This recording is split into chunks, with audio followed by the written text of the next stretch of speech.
오늘 법무부가 검찰 인사했는데, 자, 이재명 대통령의 대장동 뭐 개발 비리라든지 불법 대북 송금 의혹, 이 사건을 수사했던 검사들, 그다음에 김건희 여사 관련해 가지고 여러 가지 의혹을 무혐의 처분했던 검사들이 대거 한직으로 좌천됐다. 자, 이거 무슨 의미입니까? 아니, 송채 반장님, 이거는 좌천을 해야 될 문제가 아니에요. 이 사람들은 감찰과 수사를 해야 될 사람들이에요. 봐줬잖아요. 이건 말이 안 되는 거잖아요. 그래서 왜 당신들은 그때 그렇게 수사를 하고 그런 결론을 내렸는지, 감찰을 하고 문제가 있다고 생각을 하면 본격적으로 특검에서 수사를 해야 될 상황이다. 좌천시킨 거는 뭐 어쩔 수가 없지 않았을까, 그런 생각이 들고, 이재명 대통령을 수사했던 그 검사들은 당연히 당연히 좌천되겠지. 그거는 권력에 따라서 뭐 다 그런 거니까. 대선 이후에 다 이제 나는 이제 갈 것이다 이렇게 생각하고 있었을 것이다. 근데 그래서 그 사람들을 중수부장 시키고 뭐 공공부패 부장 시키고 뭐 그럴 수는 없잖아요. 서울지검장 시키고. 그러니까 좀 한직에 물러나 있으면서 반성해라 뭐 이런 거겠죠. 뭐. 그러니까 검찰이 사실 정권의 눈치를 안 보고 그냥 수사를 하도록 사실 그러고 조금씩 계속 가왔었는데 윤석열 정부 때 완전히 망가져가지고 이제는 고칠 수 없는 지경에 이르렀다. 물론 뭐 이재명 후보 시절, 대표 시절 수사할 수 있다고 봐요. 사본 리스크가 있었으니까. 그런데 아예 뭐 검찰 내부에서부터 그 당시 하던 말입니다. 이재명 대표가 당시 대통령이 되면 우린 죽는다. 어떻게든 떨어뜨려라. 그 분위기가 실제 있었다. 그래서 제일 그쪽에 어떻게든 윤석열의 말을 잘 들은 사람을 담당 검사로 보내서 그래서 좀 더 어떤 상식적인 선을 넘어서서 하는 것들이 있었죠. 그러니까 사람들이 못 믿는 거죠. 그래서 예를 들어 공안 수사 관련된 부분이면은 뭐 예전에 공안 검사들 얘기 들으면 그렇게 절대 안 했다라고도 얘기했는데 그런 거 안 한 곳 없이 일단 무조건. 그러니까 결과가 나와도 못 믿는 거예요, 사람들이. 그리고 뭐 우리 다 알고 있지만 김건희 씨나 본인 관련된 수사에서는 그 서울중앙지검장이 그리고 당시 4차장이 나와서 도이치모터스 7초 매도 8만 주 때려주셈 이건 어떻게 설명할 겁니까? 그러니까 그건 저도 왜 그런지 모르겠어요.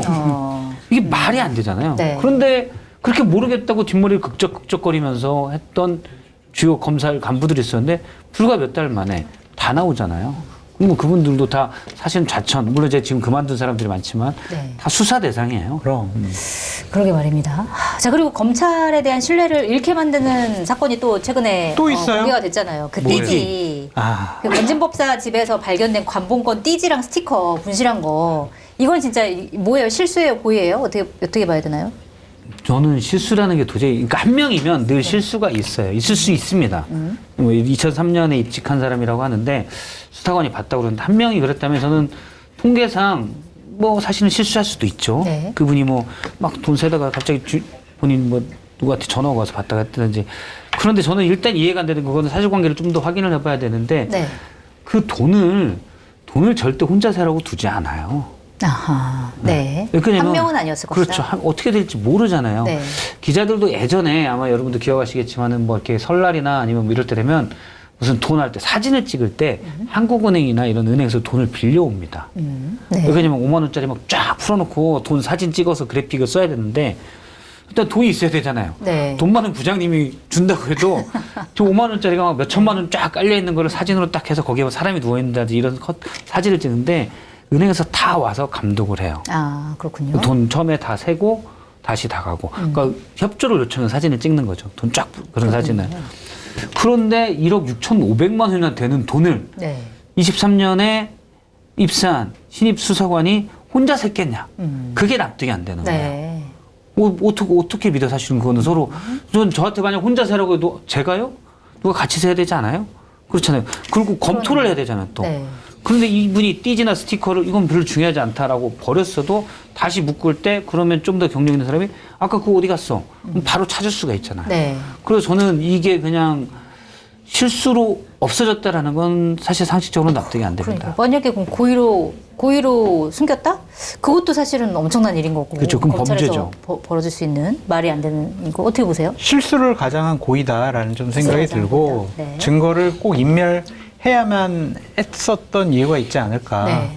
그래서 그냥 그렇게 쓰레기통에 버려가지고 잽싸게 그냥 다 버린 그 수사관은 당시에 지검장한테 칭찬을 받지 않았을까. 좀 그런 생각이 들고 네. 그 수사관 지금 입건돼가지고 조사를 받는다 하더라고요. 네. 사실관계가 밝혀질 텐데 저는 제일 이해가 안 가는 게 관봉권 띠지를 뜯어가지고 돈을 샜다라는 게 이해가 안 가요. 그게.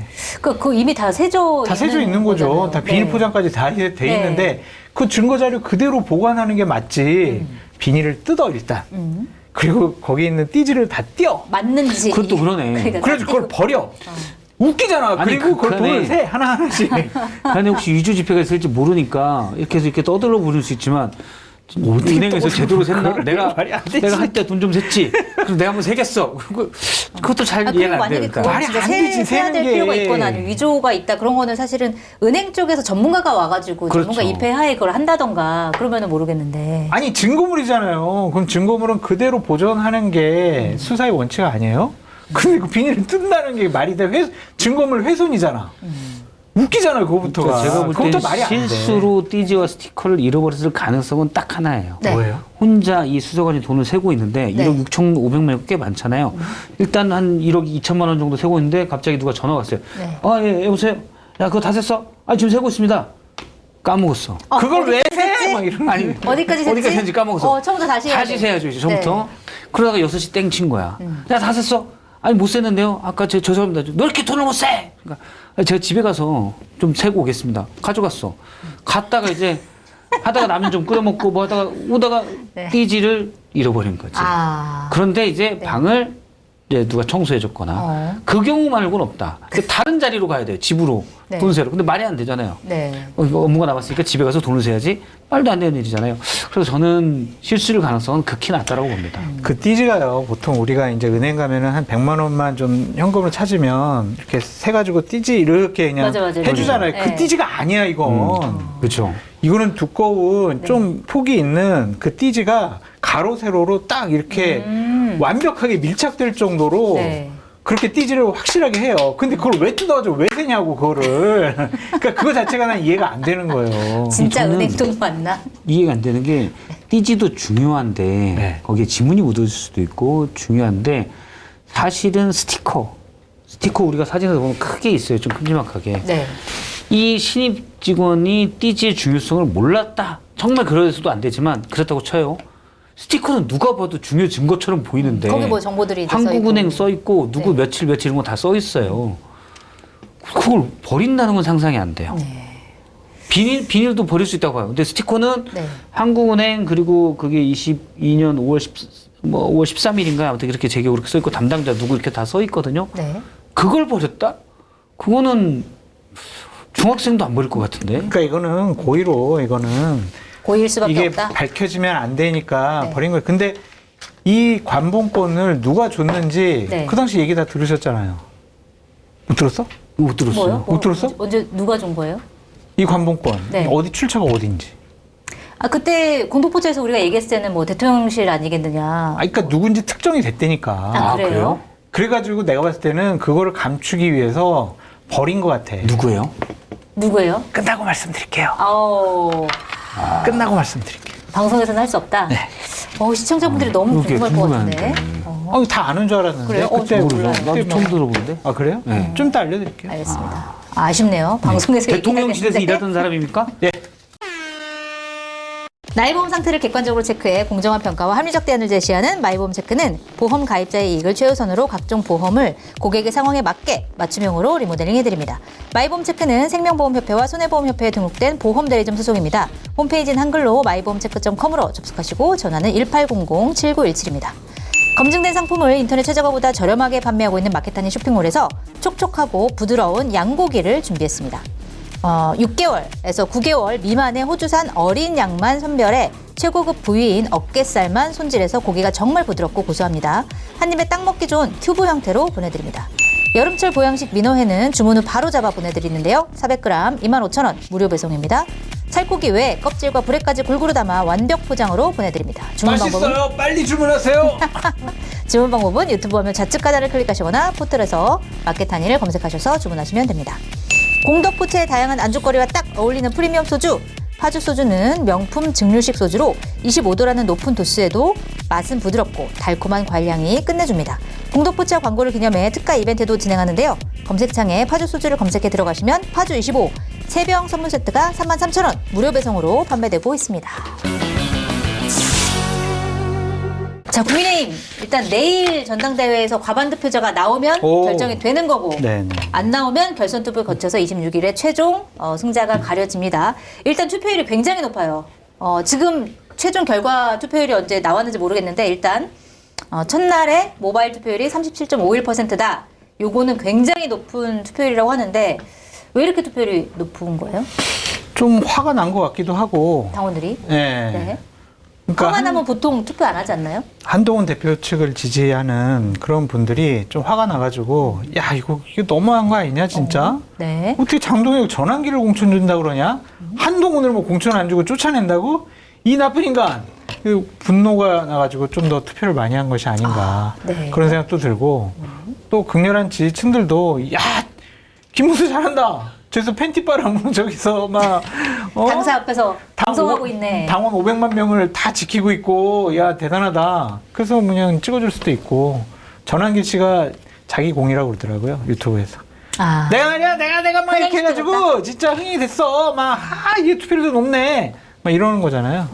근데 결국에는 분노 투표가 있지 않을까 그런 생각도 듭니다. 분노 투표. 그러면은 지금 많은 분들이 예상하는 거는 그 김문수 후보와 네. 장동혁 후보 네. 두 명이 결선에 올라갈 네. 것이다 이렇게 예상하는데 아닐 수도 있다? 아니요. 둘이 가죠. 둘이 가는 건 가는데 맞다? 그거를 넘을 만큼 네. 극복할 만큼 한동훈 표 개혁 세력의 표가 있는 것 같지는 않고. 그렇진 않고. 네. 김문수, 장동혁 둘이 결선 가서 김문수가 될 것 같아요. 그렇게 될 것이다. 저도 뭐 비슷하게 봐요. 네. 그러니까 투표율이 높은 건 사실인 것 같아요. 그러니까 지난 대선 후보를 볼 때 3차 경선 때보다는 낮다라고 하는데 네. 쭉 과거부터 보면 대선 후보를 뽑는 것과 당대표를 뽑는 건 차원이 다릅니다. 네. 대선 후보를 뽑는 게 훨씬 더 중요한 전당대회죠. 그래서 네. 투표율이 대선 후보 때가 늘 높아왔고 그런데 이렇게 어느 정도 높다라는 거는 말씀하신 대로 와 진짜 못 봐주겠다. 좀 국민의힘 책임 당원 중에서도 합리적인 분들, 좀 온건하신 분들도 적극적으로 참여하는 것 같고 그러면 이분만 참여하냐? 네. 저는 예를 들어서 김문수, 장동혁 간에 약간 수위 다툼이 생기면서 구구 지지층도 좀 참여가 늘었을 것 같아요. 맞아요. 네, 그래서 결과를 뭐 안철수, 조경태 이 두 분이 뒤집기는 어쨌든 쉽지 않을 것 같다. 그렇죠. 네. 만약에 두 분이 단일화가 됐으면 결선도 노려볼 만한 그런 상황까지는 모르겠는데 어쨌든 트라이는 도전해볼 만한 그런 상황인데 일단 단일화도 안 됐기 때문에 그렇죠. 예. 저는 그런 부분들이 이른바 친한계도 마찬가지고 국민의힘에서 그래도 좀 당이 이래서는 안 되겠다고 생각하는 사람들의 좀 뭐 물론 이제 극우보다는 낫지만 네. 문제인 것 같아요. 왜 이런 데 정치력을 발휘하지 못하냐. 근데 이해가 한동훈 잘 전 안 돼요. 대표는 그러니까 누구를 지지하는 거냐 뭐 약간 애매하다 이런 얘기를 많이 들었는데 안철수 후보가 기자회견 열어가지고 보수의 재건, 상식의 회복, 승리의 시작 이런 얘기를 했는데 그 직후에 한동훈 전 대표가 상식의 힘을 보여달라 이렇게 얘기를 하면서 혹시 한동훈 전 대표가 안철수 후보를 지지하는 거 아니야? 이런 얘기가 들었는데 어떻게 된 겁니까? 그냥 누굴 지지하지 않고 그냥 원론적인 얘기만 한 것 같아요. 그런 거예요? 안녕하세요. 뭐 이거 같아요. 그냥 전당대회 투표 날이니까 그냥 상식적으로 투표하세요. 그 원론적인 거지. 네. 조경태, 안철수 둘 중에 누굴 찍어달라 의사표명한 것은 아닌 것 같습니다. 아니다. 저도 지금 저는 이제 물어볼까요? 거기에 대해서 네. 반대인데 물어볼까? 그 친한계가 그렇게 하는 거에 대해서 저는 반대 입장인데 네. 친한계는 이번 전당대회는 그냥 거의 막장이기 때문에 일단 발 빼자. 그래서 당이 완전히 망가질 것 같으니 네. 그때 제대로 힘을 모아서 붙어보자 이 생각인 것 같아요. 또는 힘 붙어서 안 되면 나가고 약간 이 생각이 있는 것 같아요. 안 그래도 그 나가는 얘기 그 박지원 민주당 의원이 오늘 뭐 라디오 인터뷰하면서 일단 김문수 후보가 될 거고 만약에 그러면은 100%뭐 분당이다 뭐 이런 얘기를 했거든요. 분당 가능성 있다고 보시는 거예요? 그러면? 일단은 이제 김문수 후보가 당을 더 망가뜨리는 거를 보겠죠. 네. 그래야 에너지가 모일 테니까. 그 다음에 시도하는 거는 최고위원들을 중심으로 그래서 최고위원이 어떻게 구성되는지가 중요한데 최고위원들을 중심으로 당이 비상 상황을 만들 수 있는지 보겠죠. 당은 사실은 비상 상황, 지금도 비상 상황이죠. 네. 그런데 지도부에서 당대표가 되고 그러면 그냥 2년 가잖아요. 이준석 당대표 때 그때 그런 게 논란이 돼서 새로 당을 바꿨습니다. 네. 5명 중 4명이 물러나면 비상 상황, 네. 비례로 간다. 이렇게 된 거죠. 그럼 최고위가 만약 그렇게 되면 그걸 꾀할 것이고 정 안 되면 이제 당은 점점 망가지는데 도저히 가망 없다. 그럼 분당도 전 꾀할 수 있다고 봐요. 분당도 할 수 있다. 네. 불가능해요. 왜요? 분당에서 나갈 만한 지도자급 인사가 없어요. 한동훈 대표 약해요. 아, 그래요?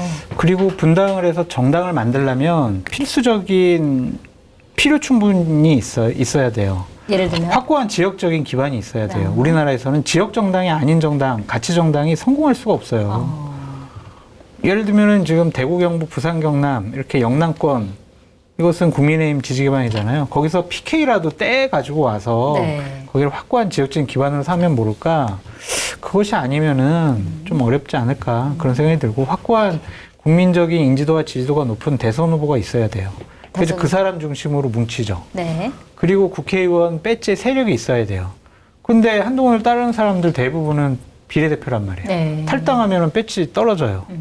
그럼 정당 만들어서 뭐해요? 배지가 없는데. 그러니까 이건 분당하는 거는 불가능해요. 탈당하면 배지가 떨어지는 그 부분도 있겠네요. 네. 현실적으로. 불가능해요. 알겠습니다. 그리고 더 이제 내부에서는 그러니까 만약에 좀 합리적인 분들이 있다. 뭐 친한계도 고칠 점이 많지만 어쨌든 간에 그런 게 있다면은 저는 27년이잖아요. 만약 이번에 김문수 후보가 되면 네. 장동혁 후보가 돼도 어쨌든 2년 임기인데 28년 총선이기 때문에 27년 임기 끝날 때쯤 되면 국민의힘 의원들이 이렇게 망가져서 우리 총선 도저히 안 되겠다. 그렇게 되겠죠. 본인의 배지가 자연스럽게 달려있으니까. 이제 약간 민심 쪽으로 돌아설 생각을 할 수도 있어요. 네. 그러면은 일단 누가 됐든 그때는 뭐 이준석 의원이 다시 합칠 수도 있고 어떤 다양한 개편이 일어날 수 있기 때문에 그때까지 그냥 눈 감고 있을까라는 생각들을 나름 국민의힘에서 지금 그래도 개혁적인 분들이 네. 생각 고민할 수도 있을 것 같아요. 그때까지 그냥 놀자. 근데 뭐 그러면 정말 오래 걸리는 거잖아요. 오래 걸리죠. 그게. 알겠습니다. 짧게만 말씀드리면은 2016년에 새누리당이 총선 실패하고 나서 전당대회를 새로 열었거든요. 8월 달에. 네. 그때 막 박근혜 때문에 공천 파동 때문에 총선 졌어. 뭐 논란. 라고 했었는데 8월 달에 전당대회 가지고 들어선 사람이 이정현 홍보수석, 정무수석이 당대표가 되고 그다음에 이장우, 김태흠 이런 사람들이 최고위원 되고 최의원이 이런 사람 되고 딱 한 명 무대계 사람 강석호 의원이 딱 한 명 3등으로 최고위원 됐어요. 네. 그러니까 혼자 들어가서는 죽겠는 거야. 다 친박들이 자기네들끼리 막 쑥덕쑥덕하고 그러다가 결국에는 탄핵당한 거 아니에요. 그러니까 이제 그런 스토리로 갈 것 같아요. 이번 전당대회가. 네. 결국에. 김근식 위원장이 제가 볼 땐 폭탄 제거반으로 왔어요. 거기서 같이 폭발할 것 같아. 같이 폭발할 것 같아요. 왜냐면 혼자 아마 그렇게 거기 최고위원회가 구성이 되면 네. 지금 국민의힘 출입 기자들이 정말 가기 싫겠죠. 좀 정상적인 데서 일하고 싶겠죠. 김수 막 계속 이러는데 거기서 앞에서 또 저기 대표님 무릎을 짜증 나잖아요. 좀 정상적인 분들이랑 얘기를 해야 되는데 거기도 최고위원회도 그럴 것이고 그래도 안 갈 수 없는 게 이제 일단 김근식 위원장이 계속 뭔가를 얘기할 거예요. 갈등 상황이 나오기 때문에 네. 그것도 안 쓸 수 없거든요. 그러다 보면 이제 민심의 이제 질책을 좀 국민의힘이 받으면서 그런 게 좀 촉진되지 않을까라는 생각도 합니다. 국민의힘 출입했던 기자 입장으로서 굉장히 국민의힘 현재 출입하고 있는 기자들 위로를 해주고 싶다. 이런 생각이 듭니다.